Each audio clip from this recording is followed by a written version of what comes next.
إن الحمد لله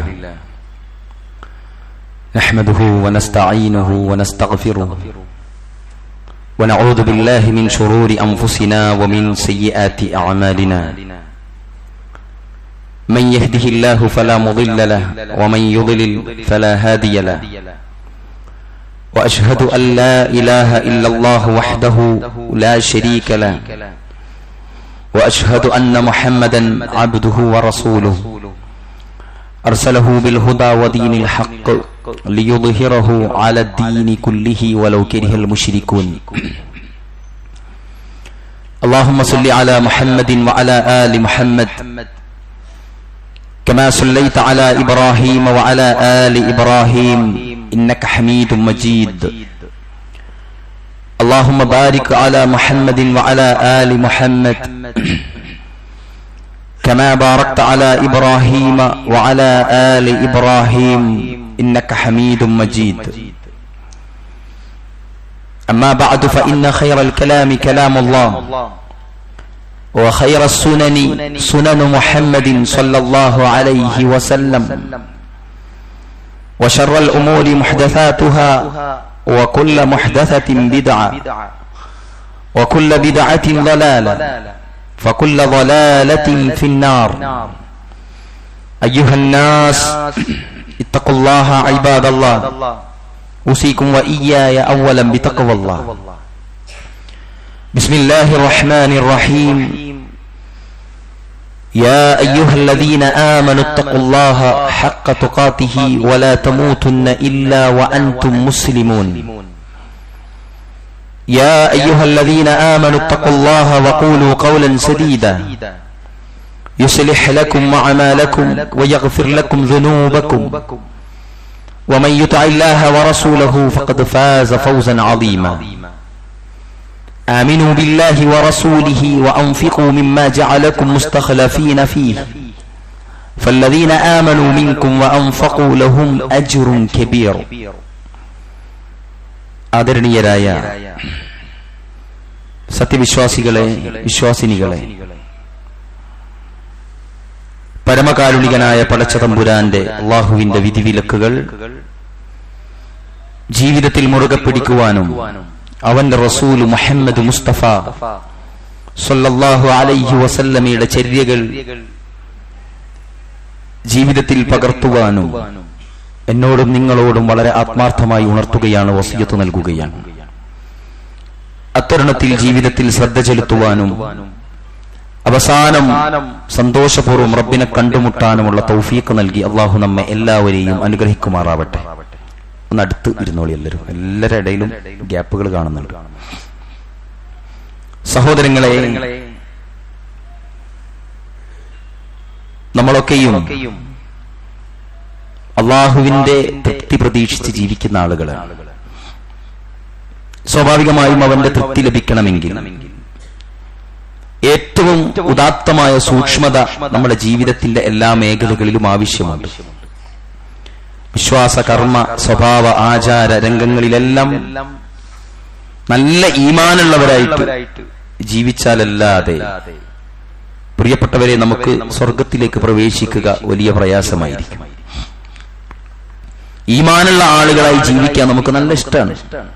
നല്ല ഈമാനുള്ള ആളുകളെ കണ്ടാൽ നമ്മൾ ദേഷ്യം പിടിക്കുന്നവരൊന്നല്ല, നമ്മൾ നല്ലോണം ആകർഷിക്കപ്പെടുമയാണ്.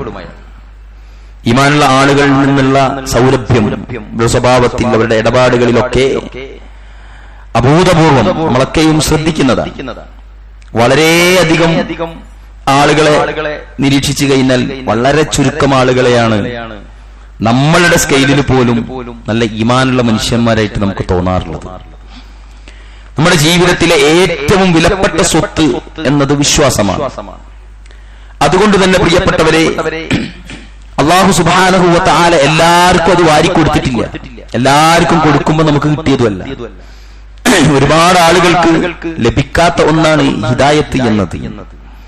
പ്രവാചക കുടുംബത്തിലും സഹാബാക്കളുടെ കുടുംബത്തിലും ഒക്കെ തന്നെ ഒരുപാട് ആളുകൾക്ക് ഇത് ലഭിച്ചിട്ടില്ല. അള്ളാഹുവിന്റെ വലിയ തൗഫീഖാണ് എന്ന് പറഞ്ഞാൽ നമുക്കൊക്കെയും അത് ലഭിച്ചിട്ടുണ്ട് എന്നതാണ് അത്ഭുതം. അള്ളാഹുവിനെ തിരിച്ചറിയാൻ, അവന്റെ മുന്നിൽ ഇബാദത്തുകളുമായി വരാൻ, നമ്മുടെ മനസ്സ് പാകപ്പെട്ടത് അതുകൊണ്ടാണ്. എന്നാൽ സഹോദരങ്ങളെ, ആ പടച്ച തമ്പുരാനെ നിലനിർത്തിക്കൊണ്ടോ മറന്നോ ഇതര കണ്ണിൽ കണ്ട എല്ലാറ്റിനെയും ആരാധിക്കുന്ന കൂട്ടർ നമ്മുടെ മുന്നിലുണ്ട്. മാജിക്കുകളിലും കബളിപ്പിക്കലിലും ഒക്കെ കണ്ടിട്ട് അത് വിശ്വസിച്ച് അതിൽ ആത്മീയ നിർവൃതി പുലർത്തുന്ന ആളുകൾ വരെ നമ്മൾ കാണുന്നവരിൽ ഉണ്ട്. എന്നാൽ വിശ്വാസം എന്നത് പ്രിയപ്പെട്ടവരെ 3 കാര്യങ്ങളിൽ ആ വിശ്വാസം ഊട്ടപ്പെട്ടിരിക്കുകയാണ്. ഒന്നാൽ ഇഅ്തിഖാദു ഫിൽ ജിനാൻ, മനസ്സുകൊണ്ടുള്ള ശക്തമായ തീരുമാനം. ആരുടെയെങ്കിലും പ്രേരണയാവരുത്, ആരെങ്കിലും ഒക്കെ കൂടെ ഉണ്ടാകുമ്പോഴുള്ളതാ ഉദിച്ചു വരുന്ന ഒന്നാവരുത് ഈമാൻ. എല്ലാ സമയത്തും നമുക്ക് ആ ഈമാൻ ഉണ്ടാകും. ഈമാന്റെ ഒരു പ്രത്യേകത ഞാൻ പറയാം. നമ്മളൊക്കെ ഈ പരിശുദ്ധ റമളാനിൽ ഒരല്പമെങ്കിലും ബൂസ്റ്റ് ചെയ്തെടുത്ത ഒന്നായിരുന്നു ഈമാൻ. ചില ആളുകൾക്ക് അത് നേരത്തെ പറഞ്ഞതുപോലെ കുറഞ്ഞു പോയിട്ടുണ്ടാകും. ചില ആളുകൾ അത് നിലനിർത്താൻ വേണ്ടിയിട്ട് പാടുപെടുന്നവരുണ്ട്. സഹോദരങ്ങളെ, നമ്മളൊക്കെയും ശ്രദ്ധിക്കേണ്ടത് 2 നിലക്കാണ് ഈമാനിനെ നമുക്ക് തിരിച്ചറിയാൻ സാധിക്കും, അതിന്റെ സാന്നിധ്യം. ഒന്ന്, ഈമാൻ ഉണ്ടോ എന്ന് തിരിച്ചറിയാൻ അവൻ പരീക്ഷിക്കപ്പെടുന്ന ഏതൊരു ഘട്ടത്തിലും അവൻ വിജയിക്കുന്നവനായിട്ട് മാറും. പ്രയാസം കൊണ്ട് പരീക്ഷിക്കപ്പെടുമ്പോൾ ക്ഷമയും, ഗുണങ്ങൾ നൽകിയിട്ട് പരീക്ഷിക്കുമ്പോൾ ഈ ശുക്റും, അതുപോലെ തന്നെ തിന്മകൾ കൊണ്ട് പരീക്ഷിക്കുമ്പോൾ അതിൽ നിന്ന് മാറി നിൽക്കാനുള്ള മനസ്സും, അത് നമുക്കിപ്പോഴും ഉണ്ടെങ്കിൽ ഈമാനിന്റെ സാന്നിധ്യം അവിടെ ഉണ്ട്. ഇനി ഈമാൻ കൂടി വരുന്നുണ്ടോ, കൂടിയിട്ടുണ്ടോ എന്ന് നോക്കാൻ ഏറ്റവും നാച്ചുറലായിട്ട് ഞാൻ സംസാരിക്കുന്നു. ഈമാൻ കൂടിയിട്ടുണ്ടോ അല്ലെങ്കിൽ കൂടി വരുന്നുണ്ടോ എന്ന് നോക്കാൻ അല്ലാഹുവിന്റെ റസൂൽ സല്ലല്ലാഹു അലൈഹി വസല്ലം പറഞ്ഞത്, ഇബാദത്തുകൾ ചെയ്യാൻ സാധിക്കുകയും ആ ഇബാദത്തിന് ശേഷം അടുത്ത ഇബാദത്തിന് കൂടുതൽ തുറവി ലഭിക്കുക, കൂടുതൽ ചാൻസ് ലഭിക്കുക, കൂടുതൽ ആവേശം ഉണ്ടാകുക. അതായത് ഇന്ന് ഫർള് ജമാഅത്ത് മാത്രം നിസ്കരിച്ച് ജീവിക്കുന്ന ഒരാൾക്ക് നാളെ മുതൽ സുന്നത്തും കൂടി നിസ്കരിക്കണം എന്ന് തോന്നുക.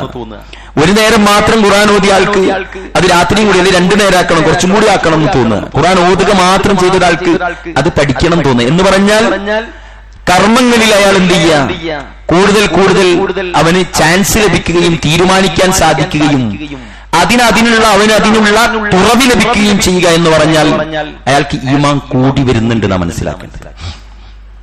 എന്നാൽ ഈമാൻ കുറയുന്നത്, എല്ലാവരും ഈ അപകടത്തെ ശ്രദ്ധിക്കണം. പ്രിയപ്പെട്ട നമ്മുടെ മക്കൾ നമുക്കുള്ളതാണ്. കഴിഞ്ഞ ഖുതുബയിൽ നമ്മൾ മക്കളെ പറ്റി പറഞ്ഞിട്ട് തീർന്നിട്ടില്ല പ്രിയപ്പെട്ടവരെ. മക്കളുടെ കാര്യത്തിൽ പോലും ഇന്നത്തെ ബാല്യവും കൗമാരവും യൗവനവും ഒക്കെ വ്യതിചലിച്ച് സഞ്ചരിക്കുന്നിടത്ത് ഞാൻ ഈ പറഞ്ഞ പോയിന്റ് കടന്നു വരുന്നുണ്ട്. ഈമാൻ കുറയുന്നു എന്ന് തിരിച്ചറിയാൻ ഒന്ന്, ഫിത്നത്തു ശഹവാത്ത് നമ്മൾ കടന്നു വരും. അതായത് ഇച്ഛകൾക്ക് നമ്മൾ വിധേയപ്പെട്ടു പോവുക. മനസ്സിൽ തോന്നുക, ഒരു ഇച്ഛ തോന്നുന്നു, ഇന്നൊരു ദിവസമല്ലേ എന്ന് തോന്നുക എന്ന് വിചാരിച്ചിട്ട് ചെയ്തു പോവുക. ആരും കാണാത്ത അല്ലെങ്കിൽ ആരും കാണാത്ത ഒരു സന്ദർഭം, വലിയൊരു ചാൻസ് ആണത്. ഇപ്പൊ ഞാനൊരു കളവ് പറഞ്ഞാൽ ഇത് കളവ് ചെയ്താൽ എനിക്ക് ഇന്നത് കിട്ടും. ദേഹേച്ഛ നമ്മളെ പ്രേരിപ്പിക്കുമ്പോൾ അത് പാടില്ലാത്തതാണ്, അത് അള്ളാഹുവിന് ഇഷ്ടമല്ലാത്തതാണ്. ഇത് ഞാൻ കാലം വരെ ചെയ്യാത്തൊരു തിന്മ, എന്തിനാണ് ഇനി ഞാനിത് അതിൽ പെടുന്നത്, ഇത് വലിയ അപകടമാണ് എന്നൊക്കെ നമ്മളെ മനസ്സ് നമുക്ക് അറിവുകൾ ഉണ്ടായിട്ടും നമ്മുടെ ദേഹേച്ഛ നമ്മൾ എന്ത് ചെയ്യണം, അത് ചെയ്യിപ്പിക്കുകയാണ്. അതിനോട് പങ്കുചേരാൻ, അതിനോട് കൂടെ നിൽക്കാൻ, അതിൽ അംഗമാകാൻ, അല്ലെങ്കിൽ അതിൽ എന്താ പറയാ ഇടപെടാൻ ഒക്കെ നമ്മൾക്ക് ആ വ്യവസ്ഥിതി ഉണ്ടാക്കി. ഇന്നത്തെ മക്കൾക്ക് അതാണ് ഉണ്ടാകുന്നത്. കാരണം എന്താ, ദുനിയാവ് ഭയങ്കര സംഭവമാണ്, അതിലിങ്ങനെ വെറും ദീനുമായിട്ട് ഇങ്ങനെ പോവുക ശരിയല്ല. പഠിച്ച് വലിയ സമ്പത്തൊക്കെ വാങ്ങി വലിയ ആളുകളാകണം. ജീവിതം എന്ന് പറഞ്ഞാൽ ഒരൊറ്റ ജീവിതമാണ്. ജീവിതം ഒരു ലഹരിയാണ്. ജീവിതം എന്നത് നമ്മുടെ ഓരോരുത്തരുടെയും ചോയ്സാണ്.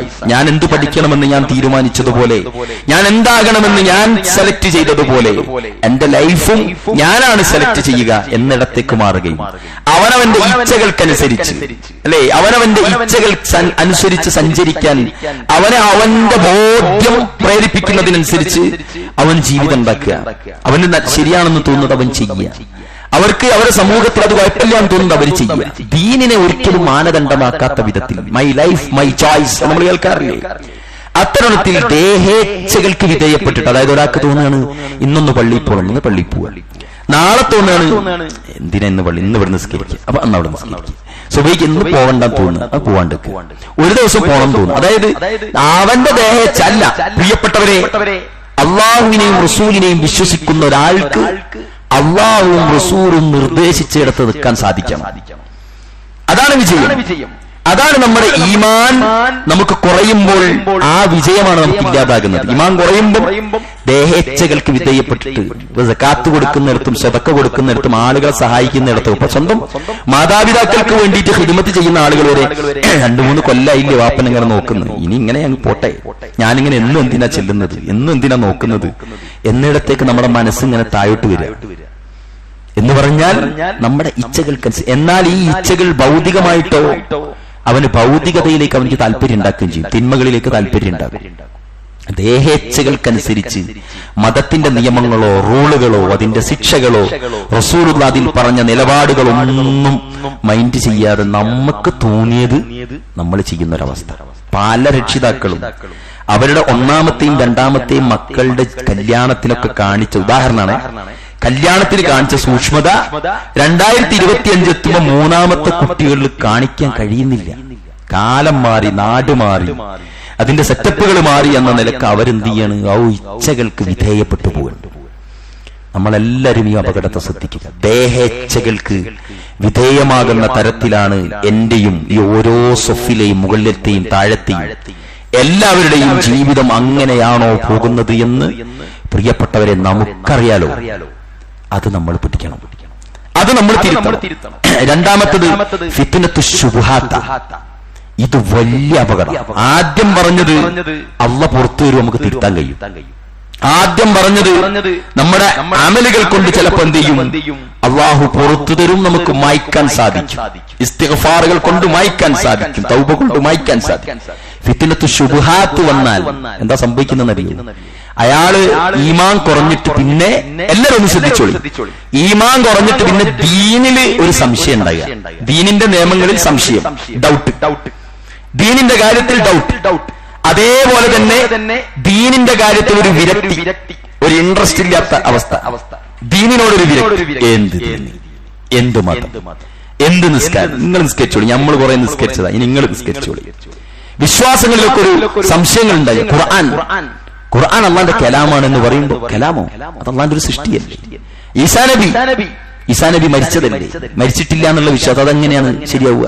ഇങ്ങനെ ഇസ്ലാമിന്റെ നിയമങ്ങളിൽ സംശയം ഉണ്ടാവുകയും ഇസ്ലാമിനെതിരെ പ്രസംഗിക്കുന്ന ഏത് മുസ്ലിം നാമധാരിയാവട്ടെ അയാളുടെ പ്രസംഗം കേൾക്കുമ്പോൾ ശരിയാണല്ലോ എന്ന് തോന്നുകയും ഇസ്ലാമിന്റെ എല്ലാ നിയമങ്ങളും, വിവാഹം, ദാമ്പത്യം, ബഹുഭാര്യത്വം, അതേപോലെ തന്നെ അള്ളാഹുവിന്റെ റസൂല് പഠിപ്പിച്ച എല്ലാ വിഷയവും, അതിലെ ചില വിഷയങ്ങളൊക്കെ വരുമ്പോ സംശയം ഉണ്ടായി. അള്ളാന്റെ റസൂല് പറഞ്ഞു ഒരു ഹദീസില് 3 കാര്യങ്ങൾ അള്ളാഹ്ക്ക് ഭയങ്കര തൃപ്തിയാണെന്നും എന്നാൽ 3 കാര്യങ്ങൾ അള്ളാഹ്ക്ക് ഒരിക്കലും ഇഷ്ടമല്ലെന്നും പറഞ്ഞിട്ട് അള്ളാന്റെ റസൂല് ആദ്യം തന്നെ എണ്ണിയത് കീലവക്കാൽ, കണ്ടതും കേട്ടതും പറയും അള്ളാഹ്ക്ക് ഇഷ്ടമല്ല. 2ാമത് എണ്ണിയെന്നറിയോ? കസറത്തു സുആൽ, അനാവശ്യമായ ചോദ്യങ്ങൾ. ചോദ്യം അയാൾക്കറിയാം ഉത്തരമൊക്കെ, പക്ഷെ ചോദിച്ചിട്ട് ആകെ ബേജാറാക്കുക. ആളുകൾക്കിടയിൽ ഒരു വലിയ ചോദ്യമായിട്ട് വരും ഇസ്ലാമിന്റെ കാര്യത്തിൽ, നിയമത്തിൽ. എന്നിട്ട് എന്ത് ചെയ്യുക? സംശയം ഉളവാക്കുക. കേൾക്കുന്ന ഞമ്മളും അറിവില്ലാത്തവരുടെ കാര്യം പറയുന്നത്, കേൾക്കുന്ന ഞമ്മളും ബേജാറാവുക. ഇതെന്ത് നിയമ, ഇസ്ലാമിന്റെ നിയമം നിങ്ങൾക്കറിയുമോ? ഞാൻ ആത്മാർത്ഥമായിട്ട് ഈ മുമ്പിൽ നിന്നൊരു ചെറിയൊരു എന്റെ ജീവിതത്തിൽ ഉണ്ടായ ഒരു സംഭവം പറയാം. മംഗലാപുരത്ത് ഖുതുബ കഴിഞ്ഞ് വരുമ്പോൾ ട്രെയിനിൽ നിന്ന് ഒളു ചെയ്ത് അസർ നിസ്കരിക്കുന്നു. ആ ഒളു ചെയ്യുന്ന സമയത്ത് കുറച്ച് ആളുകൾ, നമുക്കറിയാലോ ആ ബേസിൽ നിന്ന് ഒളു ചെയ്യുമ്പോൾ കുറച്ച് വെള്ളമൊക്കെ പുറത്തൊക്കെ ആവും. എന്നാലും എല്ലാ തവണയും ചെയ്യുന്ന നമ്മൾ എന്ത് ചെയ്യും? സൂക്ഷിച്ച് വളരെ മെല്ലെ, അല്ലെ, നനച്ച്. അങ്ങനെയാണ് നമ്മൾ ഒളു ചെയ്യുക. നമ്മുടെ കാല് മാഷാ അല്ലാഹ് കാല് പൊന്തിച്ച് ബേസിലിട്ട് കഴുകും. അങ്ങനെയാണ് നമ്മൾ ഒളു ചെയ്യുക. ഇതിങ്ങനെ ചെയ്യുമ്പോൾ കുറച്ച് ആളുകൾ ഇങ്ങനെ അവർക്കൊരു അറപ്പ് ഈ കളിയെല്ലാം കണ്ടിട്ട്. അങ്ങനെ ഞാൻ നിസ്കരിച്ചു, വേറെ എന്തിനോ ഒന്നിന് ആ ബേസിന്റെ അടുത്ത് വീണ്ടും വന്നപ്പോ ഒരാൾ എന്നോട് ചോദിച്ചു, നിങ്ങൾ എന്തൊക്കെയാ കാണിച്ചു കൂട്ടിയതെന്ന് ചോദിച്ചു. നിങ്ങൾ ഒന്നും തോന്നരുത്, ഇത് വലിയൊരു മെസ്സേജാണ് ഞാൻ തരുന്നത്. നിങ്ങൾ എന്തൊക്കെയാ കാണിച്ചു കൂട്ടിയത്? ഞാൻ പറഞ്ഞു ഞങ്ങൾക്ക് ഒരു നിസ്കാരമുണ്ട്, അതിനിങ്ങനെ കഴുകുന്ന വുദു എന്നാണ് പറയുന്നത്. എന്നാലും ആളുകളൊക്കെ ആകെ ഇതായി. ഒരാൾ സംസാരിക്കുകയാണ്, കാല് കൈകൊണ്ട് കഴുകുക. ആരെങ്കിലും ചെയ്യൂ? കാല് കൈകൊണ്ട് കഴുകുക. അപ്പൊ കൂടെയുള്ള ആൾക്കൊക്കെ അതൊരു അറപ്പുള്ള മുഖത്തോടു കൂടി അവർ നോക്കുമ്പോൾ ഞാൻ പറഞ്ഞു, സഹോദര, കാല് മാത്രമല്ല ഞങ്ങൾ കൈകൊണ്ട് കഴുകി, കാലിനേക്കാളും മോശമായതും ഞങ്ങൾ വൃത്തിയാക്കൽ കൈകൊണ്ടാന്ന് പറഞ്ഞു. ഇത് പറഞ്ഞ ഉടനെ ആ മനുഷ്യൻ എന്നെ കെട്ടിപ്പിടിച്ചു. അവിടുന്ന് അങ്ങോട്ട് ഞാൻ ഇറങ്ങുന്നത് വരെ അയാൾക്ക് ഇതുപോലത്തെ കുറെ ഡൗട്ടുകൾ ഉണ്ടായിരുന്നു. അറിയുന്നതൊക്കെ പറഞ്ഞു കൊടുത്തു. ഒരു അമുസ്ലിമാണ്, പക്ഷെ എന്താണ് നമുക്ക് പോലും തോന്നും കാല് കൈകൊണ്ട് എന്തൊരു സ്റ്റാൻഡേർഡിന് മോശം. എന്നാൽ അതിനേക്കാളും വലുതും കൈയോണ്ട കൈകുന്നതെന്ന് ചിന്തിക്കാനുള്ള മൂള മുസ്ലിങ്ങളായ നമ്മളിൽ തന്നെ പലർക്കും ഇല്ല. എന്ന് പറഞ്ഞാൽ ഇസ്ലാമിന്റെ നിയമങ്ങളെ അള്ളാഹുവിന്റെ മുത്ത് റസൂല് സല്ലല്ലാഹു അലൈഹി വസല്ലം പറഞ്ഞതാണല്ലോ എന്ന് വിശ്വസിച്ചിട്ടെങ്കിലും അതങ്ങോട്ട് അമർത്തി വിശ്വസിക്കാൻ വിഴുങ്ങാൻ സാധിക്കുന്നില്ല. നമ്മൾ നമ്മളെ യുക്തിയിലിട്ടിട്ട് എന്ന് പറഞ്ഞാൽ അവിടെ നിന്നാണ് മതവിരക്തിയും മതനിരാസവും മതത്തോടുള്ള ആകർഷണീയത ഇല്ലാതാവുകയും. എത്രത്തോളം എന്ന് വെച്ചാൽ പിന്നെ അവരെ ശ്രദ്ധിച്ചോ, നമ്മുടെ മക്കളായാലും നമ്മളായാലും നിസ്കാരത്തിൽ നിന്നൊക്കെ ഒന്ന് പിന്നോട്ട് പോകും, ദഅവാ മേഖലകളിൽ നിന്ന് പിന്നോട്ട് പോകും, ക്ലാസ്സുകളിൽ നിന്നൊക്കെ ഒരു വിരക്തിയായിരിക്കും. എന്നാൽ അതിന് പകരം എന്ത് കയറും? മറ്റുള്ള സദസ്സിലേക്ക് പോകാൻ തുടങ്ങും. ഒറ്റ സിനിമയല്ലേ ഇപ്പോഴത്തെ ട്രെൻഡല്ലേ, സിനിമക്ക് പോകാൻ തുടങ്ങും, ഗാനങ്ങളൊക്കെ പോകാൻ തുടങ്ങും. അതായത് ഒരു ഭാഗത്ത് നന്മ സ്റ്റോപ്പാകും, മറുഭാഗത്തോ തിന്മങ്ങനെ ഓപ്പൺ ആയിട്ട് വരും. നമ്മളൊക്കെ ജീവിതം എങ്ങനെയാ? നന്മയും തിന്മയും മിക്സ് ചെയ്തിട്ടാണ് ഭൂരിപക്ഷ ആളുകളും ഇന്നത്തെ സമുദായം, അല്ലേ?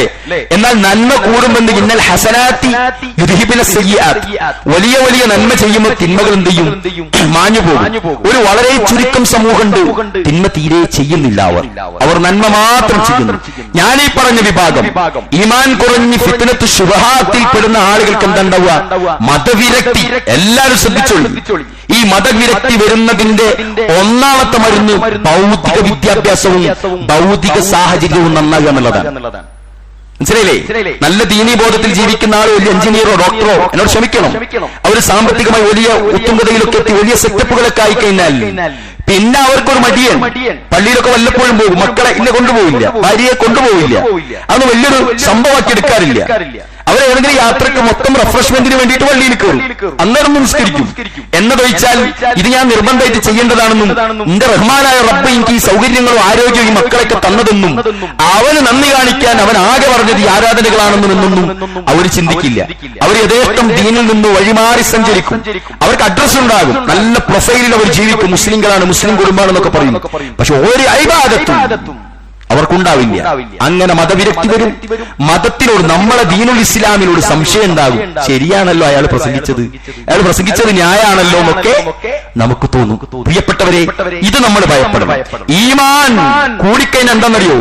അള്ളയുമായിട്ട് അടുത്ത് എല്ലാ ഇബാദത്തും ചെയ്ത് എല്ലാ സുന്നത്തുകളും നിർവഹിച്ച് പടച്ചതമ്പുരാനുമായിട്ട് അടുക്കുന്നവന് അള്ളാഹുമായിട്ട് കട്ടക്കട്ടയായിരിക്കും.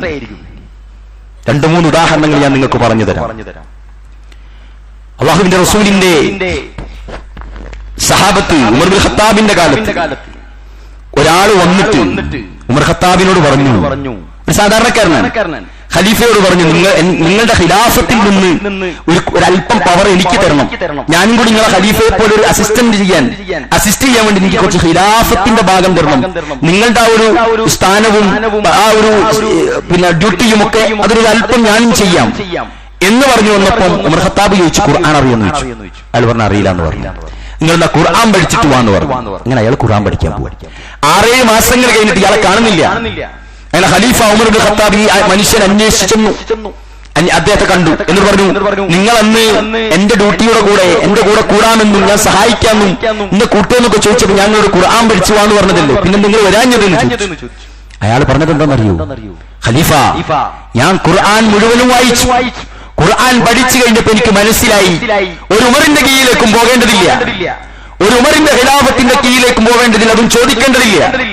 അങ്ങനെ ഒരു സ്ഥാനമൊന്നും ഇവിടെ ആവശ്യമില്ല, അങ്ങനെ ഒരാൾ വേണ്ട.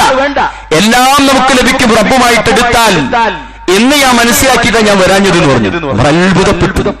ഖത്താബ് ചോദിച്ചു, സഹോദര ഏതായത്തോടിയപ്പാ നിങ്ങൾക്ക് അങ്ങനെ തോന്നി ചോദിച്ചു. അദ്ദേഹം ഓതി കൊടുത്തു, ആരെങ്കിലും അല്ലാഹുവിനെ സൂക്ഷിച്ചാൽ അവൻ അല്ലാഹു മതി,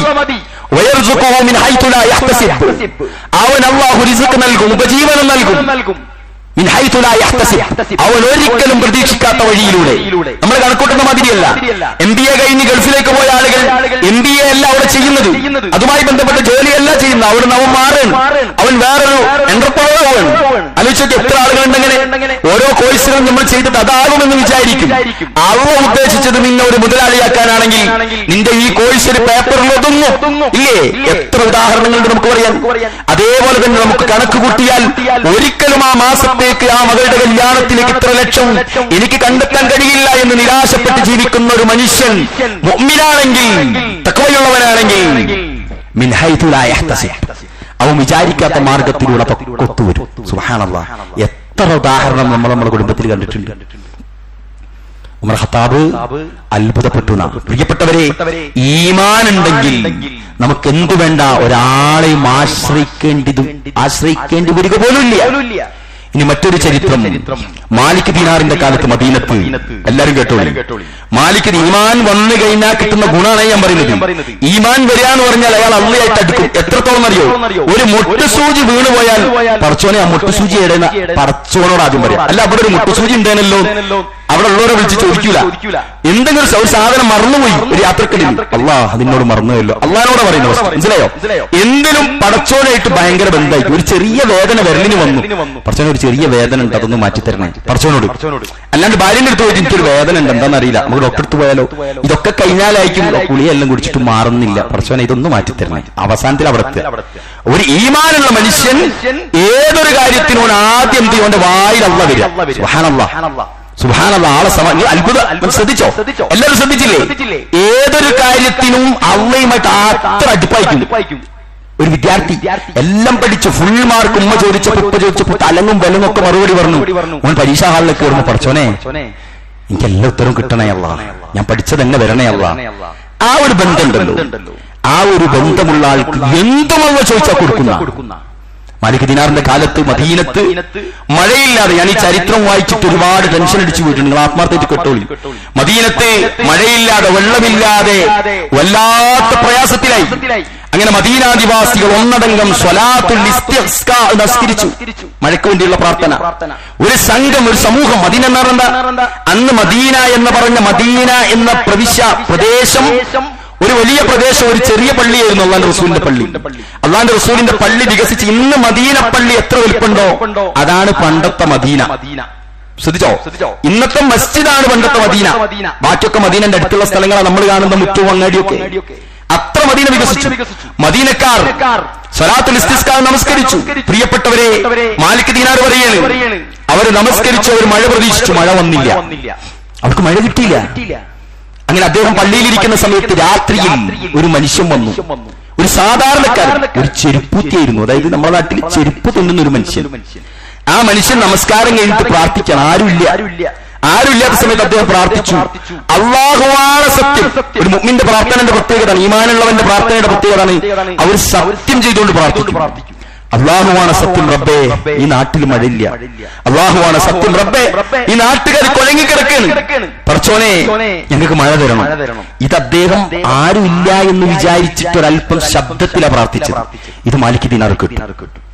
നിങ്ങൾക്കറിയോ, അതാ പൊട്ടുന്ന, അതാ ഇടിവെട്ടുന്ന, അതാ മിന്നൽ വരുന്ന ശക്തമായ മഴ. ഈ പ്രാർത്ഥിച്ച മനുഷ്യൻ രാവിലെ സുബഹിക്കാ തിരിച്ചു പോകുന്നത്, അത്ര വലിയ മഴ.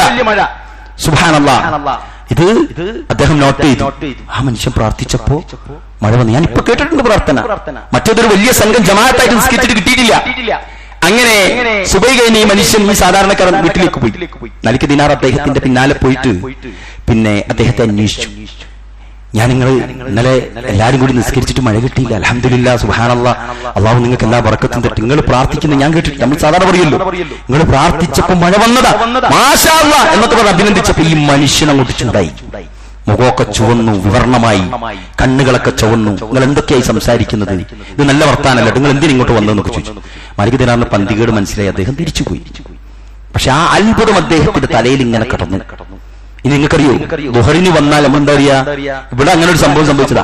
ഈ മൂപ്പര് സംസാരിച്ച, ഞാൻ നേരത്തെ പറഞ്ഞ കഥയില്ലേ, ഇയാള് പ്രാർത്ഥിച്ചപ്പാട്ടോ കിട്ടിയെന്ന് പറഞ്ഞാൽ നമ്മൾ ഇങ്ങനെ പറഞ്ഞെടുക്കും അടുത്താക്ക്, അല്ലേ? ദുഹറിന് അദ്ദേഹം വന്നില്ല. മാലിക് ദീനാർ അസറിനെ പ്രതീക്ഷിച്ചു, അസറിനും വന്നില്ല. ഇദ്ദേഹത്തിന്റെ മനസ്സിൽ അയാൾ തന്നെ ഇങ്ങനെ കിടന്നു ഉരുളാണ്. കാരണം എന്താ, ഒരു നാട് മൊത്തം പ്രയാസത്തിൽ നിൽക്കുന്ന സമയത്ത് മഴ കിട്ടി മനുഷ്യൻ പ്രാർത്ഥിച്ചപ്പോ. അങ്ങനെ അസറിന് ശേഷം അദ്ദേഹം ഈ മനുഷ്യന്റെ വീട്ടിലേക്ക് വീണ്ടും പോവാ. എന്തു പറ്റി, എന്താന്ന് ചോദിക്കാൻ. അത്രയും ഒരു കണക്ഷൻ വന്നു. അസറിന് ശേഷം പോയപ്പോ ആ വീട് ലോക്കിട്ട്, ആരുമില്ല, വീട് പൂട്ടിയിരിക്കുന്നു. അദ്ദേഹം കുറെ സലാം ചൊല്ലി, കുറെ വിളിച്ചു. അയൽവാസിയായ ഒരു സ്ത്രീ വന്നിട്ട് പറഞ്ഞു, ആ മനുഷ്യൻ അദ്ദേഹത്തിന്റെ പാത്രങ്ങളും അദ്ദേഹത്തിന്റെ പുതപ്പും അദ്ദേഹത്തിന്റെ വസ്ത്രങ്ങളൊക്കെ എടുത്തിട്ട് പോയതാന്ന് പറഞ്ഞു. അതായത് വിട്ട് കളഞ്ഞു. വലിയ ചരിത്രമായി. മലിക് ദിനാർ അത്ഭുതപ്പെട്ട് തിരിച്ചുപോയി, പടച്ചോനെ എവിടെ? പിന്നീട് ഒരിക്കലും ആ മനുഷ്യനെ കണ്ടിട്ടില്ല. 2-3 മെസ്സേജാണിത്. ഒന്നാമത്തത്, നല്ല കടുപ്പത്തിലുള്ള അടുപ്പം അള്ളയുമായിട്ടുണ്ടെങ്കിൽ പ്രിയപ്പെട്ടവരെ, ഒരു വലിയ സംഘമൊന്നും പ്രാർത്ഥിക്കേണ്ട, ഒരു വലിയ പ്രശ്നം തീർക്കാൻ ഈ കൂട്ടത്തിൽ ഒരു ഒറ്റ മനുഷ്യൻ ഈമാനുള്ളവരുണ്ടെങ്കിൽ നമ്മളുടെ സോഷ്യലായി സാമൂഹികമായി ബന്ധപ്പെട്ട ഒരു കേസ് തീർക്കാൻ ഒരുത്തന്റെ പ്രാർത്ഥന മതിയാകും. അയാൾ അള്ളയായിട്ട് അത്രയും കട്ടയാണെങ്കിൽ. ഇതൊരു മെസ്സേജാണ്. രണ്ടാമത്തെന്താ, നമ്മൾ ആരെങ്കിലാണ് അങ്ങനെ പ്രാർത്ഥിച്ചതെങ്കിൽ, അങ്ങനെ ഒരു വർത്താനം വന്നു, ഉസ്താദ് പ്രാർത്ഥിച്ചപ്പോ പിറ്റേന്ന് മഴ പെയ്തിട്ടു, അതിങ്ങനെ നാട്ടുകാർ പറയുന്നത് ഉസ്താദിന് ഇഷ്ടമായിരിക്കും. ഉസ്താദ് ഒരു വേറെ ദർജയിലേക്ക് പോകും. നമ്മളെ നാട്ടിലൊക്കെ ആണെങ്കിലോ ഉടനെ വാങ്ങും 2.5 മീറ്റർ പച്ചത്തുണി, അല്ലേ, ഒരു പാക്കറ്റിൽ അങ്ങനെ തിരിയും. എന്നിട്ട് മൂപ്പർ അവിടെ ഒരു സ്ഥലത്ത് ഇരുത്തും. ഒരു സംശയമില്ല, ഒരു സംശയമില്ല. ലൈറ്റെല്ലാം കത്താൻ തുടങ്ങും ഫുൾ ടൈം. പിന്നെ ഇങ്ങനെ വരും അല്ലേ. ഇവിടത്തെ കാസർകോട്ടിൽ തന്നെ ഇരുന്നാൽ കൊല്ലത്തുന്ന മാർക്കറ്റ് അയാൾക്ക്, കൊല്ലത്തുനിന്ന് വണ്ടി വരും. അങ്ങനെ അതിങ്ങനെ എന്താവും, പരസ്യവും. അയാൾ മോശാക്കൂല, ഒറ്റ മഴയ്ക്കും പെയ്തത്. പക്ഷെ ആ മഴമ പിടിച്ച് അയാൾ എന്ത് ചെയ്യും? നമ്മൾ കണ്ടിട്ടില്ലേ, ചിലരൊക്കെ ചില സംഗതിയിലൊക്കെ കയറി ചൗലിയാകാനുള്ള മത്സരമൊക്കെ നടക്കുന്നുണ്ട്. നാട്ടുകാരും പോയത്തക്കാരാണ്, ഓലും പിടിച്ച് എന്ത് ചെയ്യും? നിങ്ങൾക്കൊന്നും ഇവിടെ ഇരുന്നൂടെ എന്ന് ചോദിച്ചിട്ട് അങ്ങോട്ട് ഇരുത്തുക ചെയ്യാം. പള്ളിക്കൊരു വരുമാനമാണ്, ആൾക്കൂട്ടമൊക്കെ ഉണ്ടാവും, കാര്യങ്ങളൊക്കെ അങ്ങോട്ട് നടന്നു പോകും. അയാൾ മരിച്ചാലും പൈസയാണ്, അയാൾ ജീവനോടെ കുത്തിയിട്ടാലും പൈസ. അയാൾ മിണ്ടാണ്ടിരുന്നാ മതി, എന്നാ പൈസ കൂടുതലാണ്. ഈ മനുഷ്യൻ എന്താ ചെയ്തെന്നറിയൂ? അദ്ദേഹം അള്ളാഹുവുമായിട്ട് ആത്മാർത്ഥമായിട്ട് ചെയ്തൊരു അമല് ലീക്കായതിന്റെ ടെൻഷൻ. അതോടൊപ്പം ആ മനുഷ്യന്റെ അടുക്കലേക്ക് ആളുകൾ ഈ ജാതി വർത്താനവും പറഞ്ഞു വരുന്നത് ഇനി കേൾക്കാൻ അദ്ദേഹത്തിന് ഇഷ്ടമില്ലാത്തതുകൊണ്ട് നാട് വിട്ട് കളഞ്ഞു എന്നാണ്. സുബ്ഹാനല്ലാഹ്. നിങ്ങൾ ആലോചിച്ചു. ഏതാണ് അത്ഭുതം? ഇനിയോ ഒരു ചരിത്രം കൂടി ഞാൻ പറയാം. ഉവൈസുൽ കർണി എന്ന കർണി എന്ന നാട്ടിലുള്ള ഒരു മനുഷ്യനാണ്. ഉവൈസുൽ കർണിയെ പറ്റി അള്ളാന്റെ റസൂൽ താബിഈകളിൽപ്പെട്ട പ്രഗൽഭനാണ്, നേതാവാണ്, സഹാബിയായിട്ട് ജീവിച്ച ആളാണ്. പക്ഷെ റസൂലുള്ളാഹിന്റെ കൂടെ കുറെ ഉണ്ടായിട്ടില്ല. അള്ളാന്റെ റസൂൽ സല്ലല്ലാഹു അലൈഹി വസല്ലം ഒരിക്കൽ ഉമർ ഖത്താബിനെ വിളിച്ചിട്ട് പറഞ്ഞു, ഉവൈസുൽ കർണി എന്ന് പറഞ്ഞിട്ട് ഒരാളുണ്ട്, കർണിലെ ഉവൈസ്. ആ ഉവൈസുൽ കർണിയെ നിങ്ങൾ കണ്ടാൽ ഉമറേ, നിങ്ങളുടെ കാര്യങ്ങളൊക്കെ പുറത്തു തരാൻ വേണ്ടിയിട്ട് അള്ളാനോട് പ്രാർത്ഥിക്കാൻ ഉവൈസുൽ കർണിയോട് പറഞ്ഞോളിട്ടു. ആരാ പറയുന്നത്? സുബ്ഹാനല്ലാഹ്. അള്ളാന്റെ റസൂൽ ആരെ ഏൽപ്പിക്കുന്നത്? സ്വർഗം കൊണ്ട് സന്തോഷ വാർത്ത അറിയിക്കപ്പെട്ട ഉമറിനോട് പറയാൻ, ഉവൈസുൽ കർണിയോട് കണ്ടാ പറ ഉമറേ, എല്ലാം പുറത്തു തരാൻ വേണ്ടിട്ട് പ്രാർത്ഥിക്കാൻ. അദ്ദേഹത്തിന്റെ പ്രാർത്ഥന അല്ലാഹു സ്വീകരിക്കുമെന്ന് മുഹമ്മദ് മുസ്തഫ വഹീന്റെ അടിസ്ഥാനത്തിൽ വന്നത്. അങ്ങനെ കർണ് ഭാഗത്ത് നിന്ന് ആളുകൾ വന്നാൽ ഉമർ ഖത്താബ് ചോദിക്കും, ഇതിൽ ഉവൈസ് ഉണ്ടോ? ഇല്ല. ഇതിൽ ഉവൈസ് ഉണ്ടോ? ഇല്ല. ഒരിക്കൽ ഇതുപോലെ ചോദിച്ചപ്പോൾ അതെ ഞാനാണ് ഉവൈസ്. അപ്പൊ ചോദിച്ചു, നിങ്ങൾക്ക് ഉമ്മല്ലേ? ഉണ്ട്. രോഗിയായി കിടക്കുന്ന? അതെ. നിങ്ങൾക്ക് പിന്നെ മുമ്പ് വലിയ വെള്ളപ്പാണ്ട് ഉണ്ടാവുകയും പിന്നീട് ഒരു ദിർഹമിന്റെ വലുപ്പത്തിൽ മാത്രം അവശേഷിച്ച് ബാക്കിയൊക്കെയും അള്ളാഹു മാറ്റിത്തന്ന ആ ഉവൈസുൽ കർണിയല്ലേ നിങ്ങളെന്ന് ചോദിച്ചു. ഉവൈസുൽ കർണി പറഞ്ഞു, അതെ, നിങ്ങൾ എനിക്ക് വേണ്ടി പ്രാർത്ഥിക്കണം. ഉമർ ഖത്താബ്. സുബ്ഹാനല്ലാഹ്. അങ്ങനെ റസൂലുള്ളാഹി സ്വല്ലല്ലാഹു അലൈഹി വസല്ലം പറയാണ്, ഈ ഉവൈസുൽ കർണിക്ക് ഈ ദറജ കിട്ടാനുള്ള കാരണം അള്ളാഹുവിന്റെ റസൂൽ സല്ലല്ലാഹു അലൈഹി വസല്ലമയെ കണ്ട മനുഷ്യനാണ് ഇയാൾ. സഹാബിയാകേണ്ട മനുഷ്യനാണ് എന്ന് പറഞ്ഞാൽ ഉമ്മാനെ ശുശ്രൂഷിച്ച് വീട്ടിലിരുന്ന് ഉമ്മാന്റെ തൃപ്തി വാങ്ങി നന്മ നേടിയിട്ട് അള്ളാഹു നൽകിയ ഒരു ദറജയായിരുന്നു അദ്ദേഹത്തിന്. സുബ്ഹാനല്ലാഹ്. പറഞ്ഞ മനസ്സിലായി നിങ്ങൾക്ക്? നമ്മളൊക്കെ ചില ആളുകളെ വിചാരിക്കുമ്പോൾ സത്യമാണ്, നമ്മൾ വിചാരിക്കും മൂപ്പര് പ്രാർത്ഥിച്ചാൽ ചിലപ്പോൾ കിട്ടിയിരിക്കും. അതൊരു ശുഭാപ്തി വിശ്വാസമാണ്. അയാൾ ഖുർആനൊക്കെ ആയിട്ട് കളിക്കുന്ന ആളാണ്, അല്ലെങ്കിൽ അയാൾ നമ്മളെപ്പോലെ എന്നല്ല എന്നൊക്കെ വിചാരിച്ചിട്ട് നമ്മൾ ഏൽപ്പിക്കും. പ്രിയപ്പെട്ടവര്, എന്തുകൊണ്ടാണ് ഞമ്മക്ക് അങ്ങനെ ആയാൽ? ആ മനുഷ്യൻ പ്രാർത്ഥിച്ചിട്ട് നേടുന്നതിന്റെ അയാളുടെ ക്വാളിറ്റി നമുക്കുണ്ടായ പോരെ? നമ്മളുടെ കാര്യങ്ങൾ ഏറ്റവും കൂടുതൽ അള്ളാഹുവിനോട് ചോദിക്കുമ്പോൾ അള്ളാഹ്ക്ക് ഇഷ്ടം നമ്മൾ ചോദിക്കുന്നതാ. പ്രിയപ്പെട്ടവരെ, എത്ര നന്നാവൂ നിങ്ങളെല്ലാം. നമ്മൾ ഓരോരുത്തരും പറ, നമ്മളെ ജനാസങ്ങൾ അവിടെ കിടത്തിയിട്ടുണ്ട്. ആരിമാമക്കുന്നത് നമുക്ക് ഏറ്റവും ഇഷ്ടം? കുരുത്തം കെട്ട് ദീനില്ലാണ്ട് വിവരമില്ലാണ്ട് നടക്കുന്നൊരു മോനാണെങ്കിൽ നമ്മൾ വിചാരിക്കും ഓൻ വെറുതെ അവിടെ കൈയെട്ടിയിട്ട്, അല്ലെ? ചില വിവരമില്ലാത്ത ആളുകൾ, കുട്ടികൾ വെറുതെ കൈകെട്ടു ആവേശത്തിൽ ആളുകൾ നിൽപ്പിട്ട് മോനാന്നൊക്കെ പറഞ്ഞു. പക്ഷെ ഓനിക്ക് ആദ്യത്തെ 4 റക്കായത്താണെന്ന് അറിയാന്നല്ലാതെ ആദ്യത്തെ റക്കായത്തിൽ ഫാത്തിഹ ഓതാൻ എത്ര സമയം വേണമെന്ന് വരെ ചിലവർക്ക് അറിയില്ല. അല്ലാഹു അക്ബർ, അല്ലാഹു അക്ബർ. പെരുന്നാൾ നിസ്കാരമൊക്കെ നിസ്കരിക്കുന്ന പോലെ സലാം വീട്ടും വെക്കുന്ന ആളുകൾ കൊഴിഞ്ഞു പോകും എന്ന അവസ്ഥ മാറ്റി നിർത്തിയാൽ നമുക്കൊക്കെ ഇഷ്ടം എന്താ? എന്റെ മക്കള്, അല്ലേ, നമ്മളെ മോന് ഞമ്മക്ക് വേണ്ടിട്ട് അല്ലാഹുവേ അല്ലാഹുവേ എന്റെ വാപ്പക്ക് പുറത്തു കൊടുക്ക്, എന്റെ വാപ്പക്ക് കാരുണ്യം നൽകി. എന്ന് പ്രാർത്ഥിക്കാൻ ഏറ്റവും നല്ലതാരാ നമ്മളെ മനസ്സിലുണ്ടാകുക? പ്രിയപ്പെട്ടവരെ ആലോചിക്കുക. എന്ന് പറഞ്ഞാൽ നമ്മളുടെ കാര്യം നമ്മളും നമ്മുടെ ആളുകളും പ്രാർത്ഥിക്കുന്ന അത്ര വലിയ പുറത്തുനിന്ന്. എന്നാൽ ഈമാനുള്ളൊരു മനുഷ്യൻ അവൻ ആർക്കു വേണ്ടിയിട്ട് പ്രാർത്ഥിച്ചാലും അള്ളാഹ് എടുക്കുന്ന അത്ര അടുപ്പ് അവനുണ്ടാവും. ഞാൻ പറഞ്ഞു വന്നത്, ഒന്നാമതായി നമ്മളിലൊക്കെ ഉണ്ടാകേണ്ടത് പ്രിയപ്പെട്ടവരെ, ഈ മനസ്സുകൊണ്ടുള്ള തീരുമാനം. അള്ളാഹുവിനടുത്താൽ എനിക്കത് കിട്ടും. ഒന്ന്. രണ്ടാമത്തത് എന്താണെന്നറിയുമോ? അൽ-ഇഖ്റാറു ബിൽ ലിസാൻ. മനസ്സുകൊണ്ട് തീരുമാനിച്ചാൽ മാത്രം പോരാ, മനസ്സിലുണ്ടെന്ന് പറഞ്ഞാൽ പോരാ, നാവ് കൊണ്ട് പ്രഖ്യാപിക്കാനുള്ള ധൈര്യം വേണം. പലരും അങ്ങോട്ട് വിഴുങ്ങുക ചെയ്യുക. ഇസ്ലാമാണ് മുസ്ലിമാണെന്നൊക്കെ പറയാൻ തന്നെ പേടിയാ. ആനങ്ങാതെ നിന്നിട്ട് പരിപാടിയെല്ലാം കണ്ടുപോകുന്ന ആൾക്കാർ. ഞാൻ ഒരു മുസ്ലിമാണ്, ഞങ്ങൾക്ക് ഇത് പറ്റൂല, ബാക്കിയൊക്കെ നമുക്ക് ഓക്കെയാണ്, നമുക്കിത് ശരിയാവൂല എന്ന് ഒരു വിഷുവിന്റെ സമയത്ത് പോലും എന്തെങ്കിലും അങ്ങനത്തെ ഏർപ്പാടിൽ പെടുമ്പോൾ ഞമ്മക്കിത് വേണ്ടട്ടോ, അല്ലെങ്കിൽ നമ്മക്കത് ശരിയാവില്ലട്ടോ എന്ന് പറയാൻ പേടിയാ. ഓലപ്പരം അങ്ങോട്ട് കൂടിയിട്ട് അല്ലാഹുവിന്റെ റസൂൽ പറഞ്ഞത് മൻ തശബ്ബഹ, തശബ്ബുഹ് ഉണ്ടാകുക, ഓലപ്പറ്റി തശബ്ബുഹ് ഉണ്ടാകുക. അവരോട് എന്ത് ചെയ്യാ? മൻ തശബ്ബഹ ബിഖൗമിൻ ഫഹുവ മിൻഹും. ആരെങ്കിലും ഇതര സമുദായത്തോട് സാദൃശ്യം ചെയ്താൽ അവർ അതിൽ പെട്ടു എന്നാ മുഹമ്മദ് മുസ്തഫ സല്ലല്ലാഹു അലൈഹി വസല്ലം പറഞ്ഞത്. ലതത്തബിഅന്ന സുനന മൻ കാന ഖബ്ലകും ശിബ്റൻ ബിശിബ്രിൻ വദിറാഅൻ ബിദിറാഇൻ ഹത്താ ലൗ ദഖലൂ ജുഹ്റ റബ്ബിൻ ലതബിഅതുഹു. അള്ളാന്റെ റസൂൽ പറയാണ്, നിങ്ങൾ യഹൂദ ക്രൈസ്തവരെ ചാണിന് ചാണായും മുഴത്തിന് മുഴമായും പിൻപറ്റുക തന്നെ ചെയ്യും ഇവർ സമുദായത്തോട്. എന്നിട്ട് അള്ളാന്റെ റസൂൽ ഒരു വല്ലാത്ത വാക്ക് പറഞ്ഞിട്ടുണ്ട്. അവർ ഒരു ഉടുമ്പിന്റെ മാളത്തിൽ പ്രവേശിച്ചാൽ നിങ്ങളും അതിന് പ്രവേശിക്കാൻ, ഉടുമ്പിന്റെ മാളത്തിൽ പ്രവേശിക്കാൻ കഴിയൂലെന്നും ഓരെന്തിനാ പ്രവേശിച്ചെന്ന് ഒന്നും നോക്കൂല, നമ്മളോട് കയറും. അങ്ങനെ നമ്മുടെ ആചാരങ്ങളൊക്കെ ഇപ്പൊ വരുന്നത് നിങ്ങളെല്ലാം ആലോചിച്ചു. ഇതര സമുദായത്തെ കോപ്പി അടിച്ച് ജീവിക്കുക നമ്മൾ. ആ ശൈലിയിലാണ് നമ്മൾ ജീവിക്കുന്നത്, പേരിൽ വ്യത്യാസം എന്നല്ലാതെ. ആലോചിച്ചു. അള്ളാഹു കാത്തുരക്ഷിക്കുമാറാവട്ടെ. പ്രിയപ്പെട്ടവരെ, പറയാൻ കഴിയണം.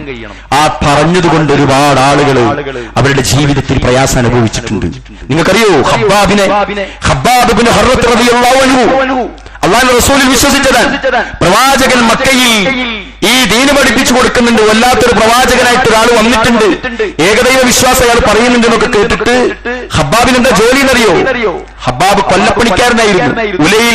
ഉലയിൽ ചുട്ടുപൊള്ളുന്ന മരുഭൂമിയിൽ ഖബ്ബാബിന്റെ യജമാനത്തി ഉമ്മു അമ്മാറ, ആ ഉമ്മു അമ്മാറയുടെ പണിക്കാരനായിരുന്നു ഖബ്ബാബ്.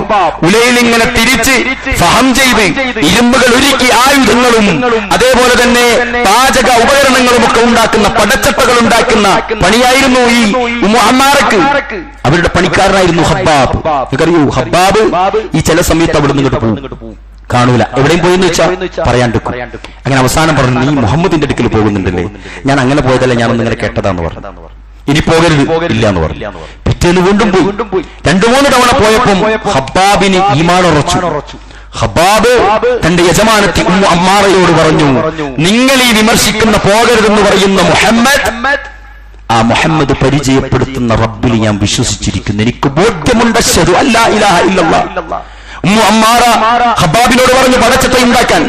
അദ്ദേഹം ചുട്ടുപഴിക്കുന്ന ഈ ഉലതിരിച്ച് പടച്ചട്ടയുണ്ടാക്കി ആ പടച്ചട്ട 2 ക്ലിപ്പുകൾ കൊണ്ട് പിടിച്ച് ആ അമ്മാറിന്റെ മേൽ ധരിപ്പിച്ചു. ഉമ്മു അമ്മാറ, തന്റെ യജമാനത്തി ഉമ്മു അമ്മാറ ഖബ്ബാബിനെ ചുട്ടുപഴിപ്പിച്ച പടച്ചട്ട ധരിപ്പിച്ചു. പ്രിയപ്പെട്ടവരെ, മാംസങ്ങളെല്ലാം കത്തിക്കരിഞ്ഞ് ജീവൻ മാത്രം ബാക്കി. നിങ്ങൾക്കറിയുമോ, റസൂലുള്ളാഹിന്റെ കാലത്താണ് സല്ലല്ലാഹു അലൈഹി വസല്ലം. അത് കഴിഞ്ഞ് അബൂബക്കർ സിദ്ദീഖിന്റെ ഖിലാഫത്ത് 10 വർഷത്തോളം ഏകദേശം അതിന്റെ മുകളിൽ. അതിനുശേഷം ഉമർ ഖത്താബിന്റെ ഭരണകാലം. ആ കാലത്തൊക്കെ ജീവിച്ച സഹാബാക്കൾ ഖബ്ബാബിനെ കണ്ടിട്ടുണ്ട്. പിന്നീട് അവരുടെ കൂട്ടത്തിൽ ഒരു സഹാബി ഉണ്ടായിരുന്നു, എപ്പോഴും കട്ടിയുള്ള പുതപ്പിങ്ങനെ ധരിച്ച് അവരോടൊപ്പം ഉണ്ടായിരുന്ന ഒരു സഹാബി. ചുട്ടുപഴിക്കുന്ന മക്കയുടെ മണരാരണ്യത്തിൽ എസിയില്ലാത്ത കാലത്ത് എല്ലാ ആളുകളും പരമാവധി വസ്ത്രങ്ങൾ കുറച്ച് ഔറത്തുകൾ മറച്ച് ജീവിച്ച കാലത്ത് ഒരു മനുഷ്യൻ കട്ടിയുള്ള പുതപ്പിങ്ങനെ മുകളിലിട്ട് ജീവിച്ചിരുന്നു ഒരാൾ. ഖത്താബിന്റെ ഭരണകാലം സദസ്സിൽ നിന്ന് എന്തിനോ ഒന്ന് കുനിഞ്ഞതാണ്.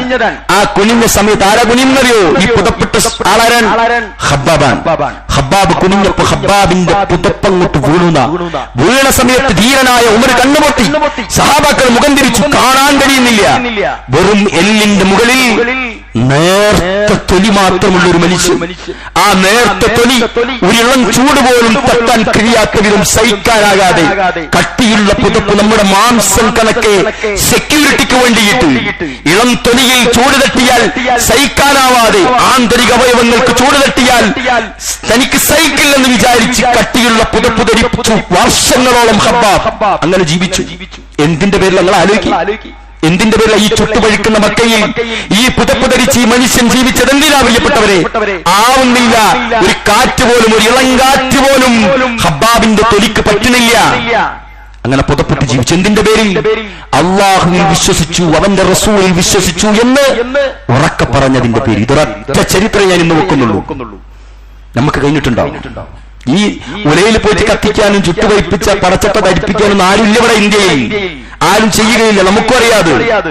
പക്ഷേ നമ്മുടെ അഭിമാനം ഇതര സമുദായത്തിന്റെ മുന്നിൽ ഞാൻ മുസ്ലിമാണെന്ന് പറയുമ്പോൾ പൊളിഞ്ഞു പോകുമെന്ന് വിചാരിച്ചിട്ട് മൂടിക്കെട്ടി ജീവിക്കുന്നവരാണ് നമ്മളെല്ലാരും. സ്വന്തം മക്കളുടെ പേര് പോലും കേട്ടാൽ ഏതാ മതം, ഏതാ കാസ്റ്റ് എന്ന് ചോദിക്കുന്നിടത്തേക്ക് മക്കളുടെ പേരുകളിൽ പോലും ഒരു മുഹമ്മദോ, ഒരു അബ്ദുള്ളയോ, ഒരു അബ്ദുറഹ്മാനോ, അള്ളാന്റെ റസൂലിന്റെ സല്ലല്ലാഹു അലൈഹി വസല്ലം അദ്ദേഹത്തിന്റെ പിതാവിന്റെ പേരെന്താ? പിതാവിന്റെ പേരെന്താ? ഇവിടെ നോക്കുക എല്ലാരും. പിതാവിന്റെ പേരെന്താ? അബ്ദുള്ള. അള്ളാഹുവിന്റെ അടിമയായിരുന്നു. റസൂലുള്ളാഹിന്റെ വാപ്പന്റെ പേര് അബ്ദുള്ള എന്നായിരുന്നു. ആരാത്? ഖുറൈശി കുടുംബത്തിൽ. അന്നും റുബൂബിയ്യത്തിൽ അവർ വിശ്വസിച്ചു. അവർ അള്ളാഹിന്റെ അടിമ എന്ന് പേരിടാൻ തുടങ്ങി. നമ്മളോ ഉപ്പാന്റെ ആദ്യത്തെ അക്ഷരവും ഉമ്മാന്റെ ആദ്യത്തെ അക്ഷരവും. അല്ലെങ്കിലോ ഇതര സമൂഹം മിക്സാക്കി ഇടുന്ന ചില പേരുണ്ട്. എല്ലാവരും ഇടുന്നത്. ക്രിസ്ത്യാനികൾ ഇട്ടിട്ടുള്ള പേര്, മുസ്ലിങ്ങൾ ഇട്ടിട്ടുണ്ടാവുക പേര്, ഹിന്ദുക്കൾ ഇട്ടിട്ടുണ്ടാവുക പേര്. അങ്ങനെയൊക്കെയുള്ള പേരിട്ടിട്ട് സോഷ്യലായിട്ട് ഓൻ എന്ത് ചെയ്യണം? ഇങ്ങനെ സാമ്പാറായിട്ട് ജീവിക്കണം. ഓലപ്പുരവും കൂടും, പള്ളിയിലും ഉണ്ടാവും, ഓന് അവിടെ ഉണ്ടാവും, അമ്പലത്തിലും ഉണ്ടാവും. മനസ്സിലായില്ലേ? എന്തിനാ പ്രിയപ്പെട്ടവരെ? വലില്ലാഹിൽ ഇസ്സത്തു വലിറസൂലിഹി വലിൽമുഅ്മിനീൻ. ഇസ്സത്ത് അല്ലാഹുള്ളതാണ്. ഭൗതികമായി സാമൂഹികമായി ഒരു പ്രശ്നം വരുമ്പോൾ മാത്രം നമ്മുടെ സമുദായത്തിന് ബാധിക്കുമെന്ന് വിളിച്ചു പറയുന്നവർ, ഈ പ്രശ്നമില്ല എങ്കിൽ നീ ഈ സമുദായത്തിലുണ്ടോടാ എന്ന് ചോദിച്ചാൽ ഉണ്ടോ അവൻ? ഇബാദത്തിലുണ്ടോ അവൻ? പള്ളിയിൽ വരുന്നുണ്ടോ അവൻ? സക്കാത്ത് കൊടുത്തു അവൻ? ഹജ്ജ് ചെയ്തു അവൻ? അള്ളാഹുവിന്റെ മാർഗത്തിൽ ഏതെങ്കിലും നിനക്ക് സ്വന്തം ശരീരത്തിനോടൊരു ജിഹാദെങ്കിലും, അള്ളാഹു അനാവശ്യമാണെന്ന് പറഞ്ഞൊരു തിന്മയെങ്കിലും ജീവിതത്തിൽ നിന്ന് നീക്കാൻ നിനക്കായിട്ടുണ്ടോ? അതൊന്നും ഉണ്ടാവില്ല. സോഷ്യലായിട്ട് വരുമ്പോൾ നമ്മളെ പ്രശ്നമായിട്ട് വരും. എന്തിന്? ആരാ നിന്നെ സഹായിക്കുക? ആരോടാ നീ പ്രാർത്ഥിക്കുക? ആരോടാ ആവലാതി പറയാ? അള്ളാഹു എങ്ങനെയാണ് നിങ്ങളെ സഹായിക്കുക? വലഖദ് നസറകുമുല്ലാഹു ബിബദ്രിൻ വഅൻതും മദില്ല. ബദറിൽ അല്ലാഹു സഹായിച്ചില്ലേ? ആരായിരുന്നു അവർ? നമ്മൾ കേട്ടതാണത്. ഈമാനായിരുന്നവരുടെ പ്രശ്നം, ഈമാനായിരുന്നവരുടെ കാതൽ, ഈമാനായിരുന്നതിന്റെ കാരണം. ഇതില്ലാത്ത ആളുകളായിട്ട് നമ്മൾ ജീവിക്കരുത് എന്നാണ് ഞാൻ പറയുന്നത്. അല്ലാഹു നമുക്കെല്ലാവർക്കും മുഅ്മിനുകളായി ഈമാൻ കത്തിജ്വലിക്കുന്ന അല്ലാഹുവിന്റെ റസൂൽ പറഞ്ഞെന്തറിയോ?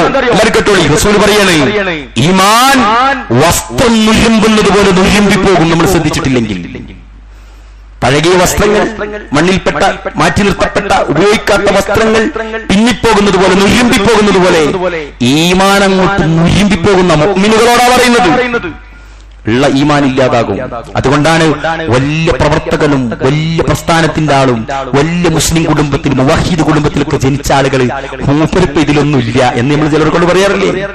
ഒക്കെ ഇട്ടിട്ട് പേരാപ്പാറ നടക്കുന്നു. ദുനിയാവിന്റെ സുഖലബ്ധിയിൽ എക്സ്റ്റസി എന്ന് പറയുന്ന ഉന്മാദം, ആ ഉന്മാദം കയറിയിട്ടവൻ എന്ത് ചെയ്യണ്? അങ്ങോട്ടും ഇങ്ങോട്ടും നടക്കുകയാണ്. അടിച്ചു പൊളിക്കുകയാണ് അവൻ ജീവിതം. എന്ത് ദീന്, എന്ത് ജുമുഅ, എന്ത് കുത്തുബ, എന്ത് മൊയ്ലിയാറ് എന്നിടത്തേക്ക് അവൻ ഒത്തുങ്ങുന്നു. അല്ലാഹു നമ്മെ എല്ലാവരും കാത്തുരക്ഷിക്കുമാറാവട്ടെ. അൽഹംദുലില്ലാഹ് അല്ലദീ അല്ലമ ബിൽ ഖലം അല്ലമൽ ഇൻസാന മാ ലം യഅലം. അയ്യുഹന്നാസ് ഇത്തഖുല്ലാഹ ഇബാദല്ലാഹ് ഉസിക്കും വഇയ്യായ ഥാനിയം ബിത്തഖ്വല്ലാഹ്. സഹോദരങ്ങളെ, ഈമാനുമായി ബന്ധപ്പെട്ട് നമ്മളെല്ലാവരും സൂക്ഷിക്കേണ്ട ഭാഗത്താണ് ഞാൻ ഇന്നത്തെ ഖുതുബ ചലിപ്പിച്ചുകൊണ്ടിരിക്കുന്നത്. മൂന്നാമത്തെ വിഷയം വഅമലുൻ ബിൽ ജവാരിഹ്. മനസ്സുകൊണ്ട് ഉറച്ചു തീരുമാനിക്കാൻ ഞാൻ പറഞ്ഞു, നാവ് കൊണ്ട് പ്രഖ്യാപിക്കാൻ പറഞ്ഞു. ഇത് രണ്ടും പോരാ പ്രിയപ്പെട്ടവരെ. മനസ്സുകൊണ്ട് തീരുമാനിച്ചു, നാവുകൊണ്ട് നമ്മളെ കയ്യിലാണ് എന്ന് പറഞ്ഞാ പോരാ.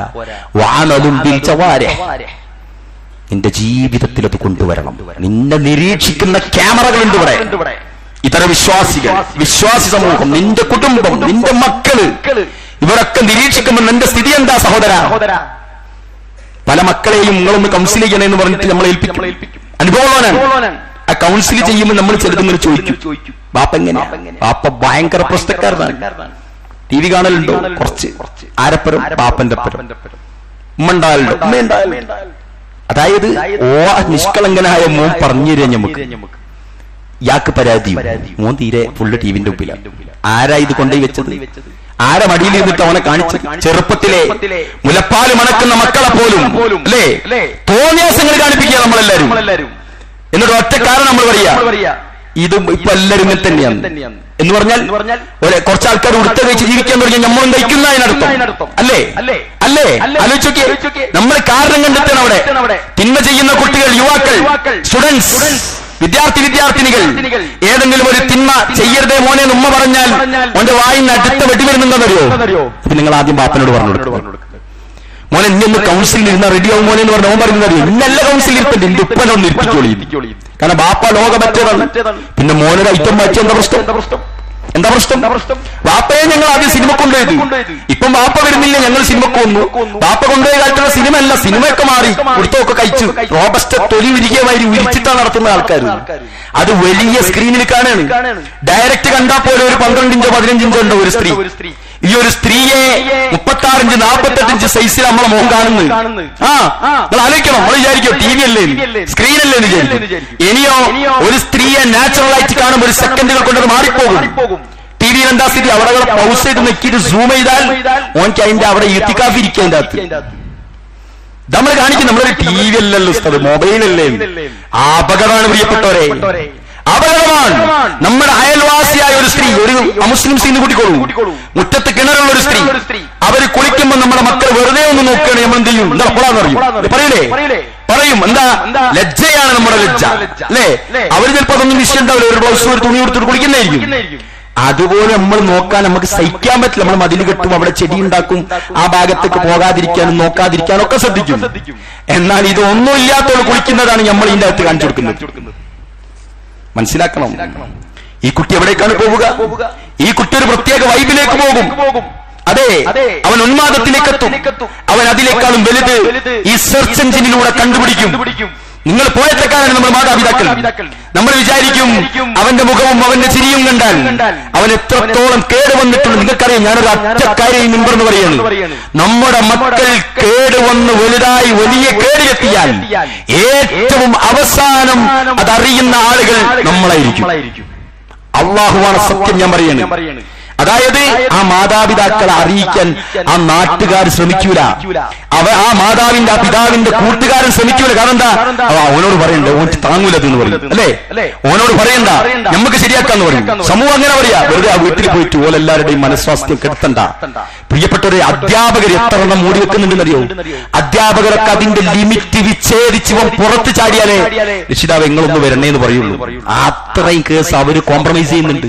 കാരണം ഒരു രക്ഷിതാവും തന്റെ കുട്ടി ചെയ്ത തോന്നിയാസങ്ങൾ അറിയരുത് എന്ന് ശ്രദ്ധിക്കുന്നവരാ ഗുരുനാഥന്മാർ പോലും, ഉസ്താദുമാർ പോലും, സമൂഹം പോലും, നിങ്ങളുടെ കൂട്ടുകാർ പോലും. അവസാനം അറിയുന്നവരെ നമ്മള്. അപ്പത്തേക്ക് ഇത് 4th സ്റ്റേജിൽ എത്തിയിട്ടുണ്ടാവും. ക്യാൻസർ അല്ല, തോന്നിയാസം 4th സ്റ്റേജിൽ എത്തിയിട്ടുണ്ടാവും. ഒന്നും ചെയ്യാൻ കഴിയില്ല. അതുകൊണ്ട് പ്രാർത്ഥിക്കുക, ശ്രദ്ധിക്കുക, ഈമാൻ ഉണ്ടാക്കുക. പ്രിയപ്പെട്ടവരെ, ഈ ഭൗതികമായ ജീവിതത്തിൽ അള്ളാഹു നൽകുന്ന ഈ സൗകര്യങ്ങൾ അള്ളാഹിനെ വിട്ടുപോകാനല്ല പ്രിയപ്പെട്ടവരെ. അള്ളാഹു തന്ന വാഹനം അള്ളാഹുവിന്റെ പള്ളികളിൽ നിന്ന് തിരിച്ച് മറ്റു സ്ഥലങ്ങളിലേക്ക് പോകാൻ വേണ്ടിയിട്ടല്ല പ്രിയപ്പെട്ടവരെ. അള്ളാഹു നൽകിയ എല്ലാ ഉദാത്തമായ അനുഗ്രഹങ്ങളും അള്ളാഹുവിലേക്ക് നിങ്ങൾ അടുക്കാൻ വേണ്ടിയിട്ട് ഉപയോഗിക്കപ്പെടുത്തും. അങ്ങനെ നല്ല മുഅ്മിനുകളായ കുടുംബങ്ങളായി നിങ്ങൾ ജീവിക്കുക. ഈമാൻ ഞാൻ പറഞ്ഞില്ലേ, കുറഞ്ഞ അങ്ങക്ക് തിരിയും, കൂടി അങ്ങക്ക് മനസ്സിലാവും. ഈമാൻ പെരുപ്പിക്കാൻ നിങ്ങൾക്ക് സാധിക്കും. ഈമാൻ പോയാലുള്ള ദൂഷ്യങ്ങളും നിങ്ങൾ അറിഞ്ഞു. ഇത് റബ്ബ് അള്ളാഹുവാണ് സത്യം. ഈ ബാംഗ്ലൂരിന്റെ സലഫി സെന്ററിലെ ഈ മിമ്പറിൽ നിന്നൊരു മനുഷ്യനാണ് പറഞ്ഞതെങ്കിലും അള്ളാഹുവിന്റെ കലാമും റസൂലുള്ളാഹിന്റെ ഹദീസും ഉദ്ധരിച്ച് നിങ്ങളെ കർണപട്ടങ്ങളിൽ അത് എത്തിച്ച് കഴിഞ്ഞു പടച്ചോൻ. ഇനി ഒരു ഉതുറും നമുക്ക് പറയാൻ കഴിയില്ല. അതുകൊണ്ട് കുട്ടികളെ വിളിക്കുക, ഭാര്യയെ വിളിക്കുക, കുടുംബത്തെ വിളിക്കുക, വട്ടത്തിലിരുന്നിട്ട് തീരുമാനിക്കുക. ഈമാൻ പലയിടത്തും നമുക്ക് ബ്ലോക്കായി പോയിട്ടുണ്ട്, അതൊക്കെ ഒന്ന് ശരിയാക്കണം. പഴയ കളി കളിച്ചാൽ പറ്റൂല എന്ന് പറഞ്ഞ് നല്ലൊരു തീരുമാനം എടുക്കാൻ മക്കൾ റെഡിയാണ്. 2 മാസം നിങ്ങളുടെ മുന്നിൽ. നിങ്ങൾ എവിടെങ്കിലും പോയിക്കോളി. വീട്ടിൽ സിറ്റുവേഷൻ ഇല്ലേ, പുറത്ത് ടൂറ് പോയിട്ട് വാഹനത്തിനുള്ളിൽ ചർച്ച ചെയ്തോളി, വട്ടത്തിലിരുന്ന് ചർച്ച ചെയ്തോളി. നിങ്ങൾ നന്നാക്കി പ്രിയപ്പെട്ടവരെ. വലിയ അപകടമാണ്. അല്ലാഹു സുബ്ഹാനഹു വ തആല നമ്മെ എല്ലാവരെയും കാത്തുരക്ഷിക്കുമാറാവട്ടെ. നമ്മളുടെ പോരായ്മകൾ അള്ളാഹു നികത്തി തരുമാറാവട്ടെ. നമ്മളുടെ അറിവ് കുറവുകൾ അള്ളാഹു പഠിച്ചെടുക്കാനുള്ള സാഹചര്യം അള്ളാഹു നമുക്ക് നൽകുമാറാവട്ടെ. പള്ളികളിലും ആരാധനാ സമയങ്ങളിലും നമുക്ക് കുതിച്ചു വരുന്ന ഈമാൻ അള്ളാഹു മറ്റു സമയങ്ങളിലും നമുക്ക് എല്ലാവർക്കും നിലനിർത്തി തരുമാറാവട്ടെ. اللهم يا مقلب القلوب ثبت قلوبنا على دينك. اللهم يا مقلب القلوب ثبت قلوبنا على دينك. اللهم يا مقلب القلوب ثبت قلوبنا على دينك. ربنا تقبل منا دعاءنا وقيامنا وسجودنا يا رب العالمين. ربنا آتنا في الدنيا حسنة وفي الآخرة حسنة وقنا عذاب النار. ربنا هب لنا من أزواجنا وذرياتنا قرة أعين واجعلنا للمتقين إماما. آمين برحمتك يا أرحم الراحمين. وصلى الله وسلم وبارك على نبينا محمد وعلى آله وصحبه أجمعين. اللهم اغفر للمؤمنين والمؤمنات. اللهم أعز الإسلام والمسلمين. اللهم ربنا آتنا في الدنيا حسنة وفي الآخرة حسنة وقنا عذاب النار. اللهم صل على محمد وعلى آل محمد.